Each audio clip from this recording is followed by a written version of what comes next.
কি সাহস রে বাবা মহিলার! বয়সটা যে ৫০ ছুঁয়েছে, সেদিকে কোনো ভ্রূক্ষেপই নেই। কি অ্যাক্টিভ সোশ্যাল মিডিয়ায়। ফেসবুক, ইনস্টাগ্রাম কিছুতেই বাদ নেই। সারাদিনে তার লাইক, কমেন্ট আর শেয়ারের ছড়াছড়ি। আবার টিকটকেও কখনো নায়িকা তো কখনো গায়িকা। বাপ রে বাপ! পারেও বটে। নিজেকে একেবারে টিনেজারে নামিয়ে এনেছে। এই তো সেদিন দেখলাম হৈ হৈ করতে করতে পার্টিতে মেয়ের সাথে ডান্স করছে। উহ, লজ্জার মাথা খেয়েছে এক্কেবারে। হ্যাঁ হ্যাঁ, বলুন, যত খুশি বলুন। এসব শুনে শুনে গা সওয়া হয়ে গেছে, বুঝলেন? কি হয়েছে, ৫০ হয়েছে তো? ৫০ হয়েছে বলে ঘরের কোণে একটা সুতির ছাপা পড়ে বসে থাকবো নাকি? তো শুনুন, সারা জীবন শুধু এটা করতে নেই, ওটা করতে নেই, এখানে যাওয়া হবে না, ওখানে যাওয়া হবে না, এই সব শুনেছি। যখন ১৬ই ছিলাম, ছেলে বন্ধু তো দূরের কথা, কোনো মেয়ে বন্ধুর বাড়িতে গেলেও মাকে সঙ্গে নিয়ে যেতে হতো।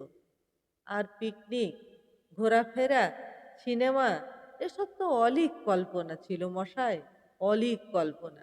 তারপর যখন ২০ হলো, বেশ রাঙা টুকটুকে বউ সেজে শ্বশুর বাড়িতে এলাম। বাপ রে বাপ! সেখানেও আবার এমন নজরদারি।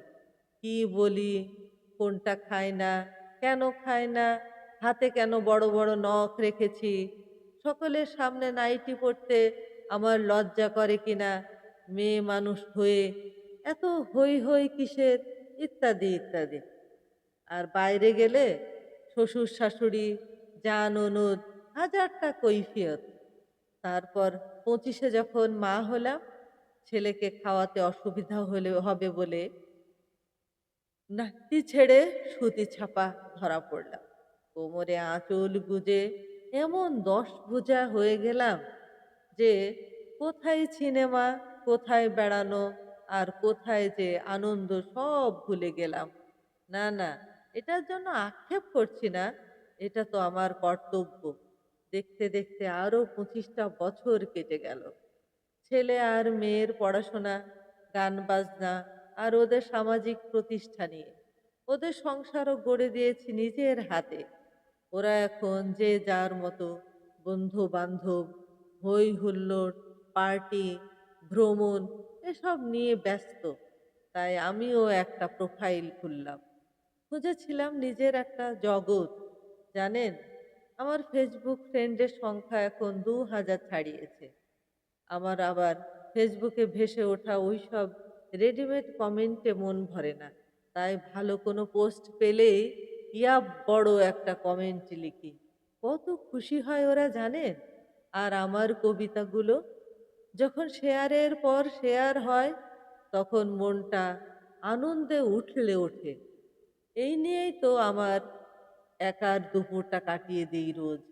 মেয়ে, জামাই, ছেলে, বৌমা ওরা যখন দুদিনের জন্য এসে আবার চলে যায়, তখন ওই খারাপ মনটা ভোলাতে খুব বেশি সময় লাগে না আমার।